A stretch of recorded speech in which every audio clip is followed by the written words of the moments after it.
By now you know that President Joe Biden has unilaterally and unconstitutionally granted so-called student loan forgiveness of up to $10,000 for millions of college-educated Americans.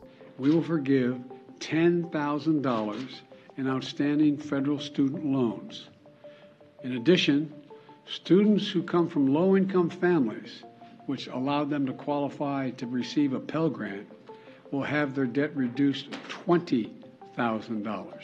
Now, I'm sure you're wondering to yourself, how can President Biden do this? Because we know what Nancy Pelosi said about this back in April. People think that the President of the United States has the power for debt forgiveness. He does not. He can postpone, he can delay, but he does not have that power. That has to be an act of Congress. And she was right. So how did President Biden grant this so-called student loan forgiveness to so many college-educated Americans? Well, if you weren't mad already, you're going to be really mad now. He used a thing called the HEROES Act. According to his Education Secretary, Miguel Cardona, the HEROES Act authorizes the Secretary to waive or modify any statutory or regulatory provision applicable to the student financial assistance programs if the Secretary deems such waivers or modifications necessary to ensure at least one of several enumerated purposes, including the borrows. Oh, you get the rest of it. Yeah, that's right. A law that was enacted after the terror attacks of 9/11 specifically to give relief to Americans in the wake of a disaster or a time of war has now been employed to give student loan forgiveness 21 years after the fact. How did he do this? What was the rationale? Well, he says that the COVID-19 pandemic, get this, is still the same kind of national emergency that we saw in the days after 9/11. Ask yourself this question. Why didn't President Biden do this the first week of his administration? I mean, he promised during the campaign that he would give student loan relief.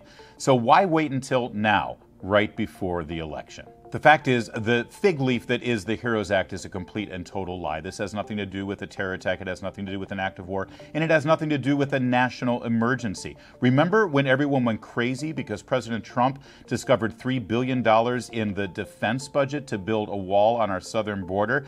That was the defense budget. And that was a wall on our border. It made perfect sense. This thing's going to cost possibly more than 10 times the amount of that wall, and they're pretending that this is no big deal. And here's one last item that should really tick you off about this.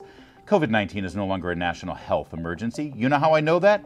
Because President Biden himself, in May, declared that it was no longer a national health emergency. That's when he waived Title 42 that allowed the Border Patrol to deport many people trying to cross the border illegally under the guise of the COVID-19 national health emergency. He waived that so the border can be open again. So if there's no health emergency on the border, why is there now a health emergency to give college-educated Americans $10,000 of free government money? Now, normally right here, I'd say, don't get mad, just go out there and vote. And, well, I do want you to go out there and vote, but I want you to stay mad.